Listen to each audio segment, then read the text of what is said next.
पर गिरिराज जी धारण करके खड़े हैं, कथा को समय पूर्ण है गयो, अब हम आगे की कथा कल कहेंगे। सो बाबा मुझसे बोले 5 मिनट कथा और सुनाए दो, गिरिराज जी नीचे पधरवा दो, लाला रात भर खड़ो रहेगो, थक जाएगो, हाथ में दर्द है जाएगो। हमारे ब्रज में वृंदावन में एक माता जी कथा कराती थी हर साल, और वो हर साल कथा में से एक ही बात कहती, बोले रास के बाद रास तक की कथा करनी है 7 दिन, उससे आगे की कथा हमको सुननी ही नहीं है, हमको मतलब ही नहीं है ठाकुर जी ने क्या किया क्या नहीं, हमारे लाला तो हमेशा ब्रज में रहे। मिथिला की कई रसिक जनों के भाव ऐसे कि ठाकुर जी का राम जी मिथिला पधारे और मिथिला पधार करके सीता जी से ब्याह हुआ, उसके बाद क्या हुआ हमको नहीं सुनना। ठाकुर जी राम जी सदा मिथिला में ही रहे, घर जमाई बन के रहे, ऐसी कथा सुनाओ, इससे आगे वो गए वन में गए, ये किया वो किया, ये सब हमको नहीं सुनना। ये सबके भाव है। सागरिया बाबा जिनकी चर्चा 1-2 बार में की है कथा में, वो अगर कथा में आ जाए ना बाबा, आज भी अगर सागरिया बाबा मुझे आते दिख गए, मुझको कथा जहां जिस प्रसंग पर चल रही है वहीं रोकना पड़ता है, श्री जी का प्रसंग प्रारंभ करना पड़ता है, नहीं तो बैठते ही नहीं है वो कथा में। 90 से 95 वर्ष से ऊपर की आयु हो गई उनकी, दूर से ही दिख जाएंगे, 2 लोगों का हाथ पकड़ के चलते हैं और दूर से ही इशारा कर देंगे, बोले जल्दी जल्दी जल्दी कथा समेटो, श्री जी शुरू करो। अभी तो बहुत वृद्ध हो गए बाबा, आए नहीं बहुत दिन से, लेकिन कभी कहीं कथा में वो आ जाते हैं तो कथा का पूरा रुख ही बदल जाता है। कथा थी द्वारिका लीला और बाबा आ गए कथा में। मैं वर्णन कर रहा था कि ठाकुर जी का सुभद्रा जी से ब्याह हुआ, उसके बाद ठाकुर जी का रुक्मणी जी से ब्याह हुआ, रुक्मणी जी के बाद में जामवती से ब्याह हुआ, आदि आदि, इतने में बाबा दिख गए। बाबा दूर से यूं देखे मुंह, मैंने आओ बाबा,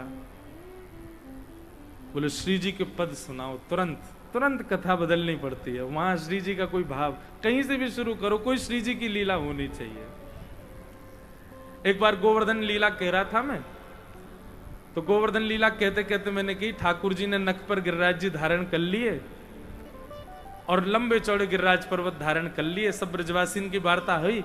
अब मैंने की ठाकुर जी नख पर गिरिराज जी धारण करके खड़े हैं, कथा को समय पूर्ण है गयो, अब हम आगे की कथा कल कहेंगे। सो बाबा मुझसे बोले 5 मिनट कथा और सुनाए दो, गिरिराज जी नीचे पधरवा दो, लाला रात भर खड़ो रहेगो, थक जाएगो, हाथ में दर्द है जाएगो। मैंने हाँ बाबा अभी कह रहा हूं, तो कथा कह के ये कही गिरिराज जी नीचे धर दी, बोला अब ठीक है। एक दिन मैंने कही कि ठाकुर जी ने मटकी फोड़ दी, मैया ने कान पकड़ लियो, जैसे ही कान पकड़ भी कही सो दर्द है जाएगा, लाला कान मत पकड़वा। वो कथा को शब्द के रूप में सुनते ही नहीं है, वो सोचते हैं प्रत्यक्ष लीला हो रही है।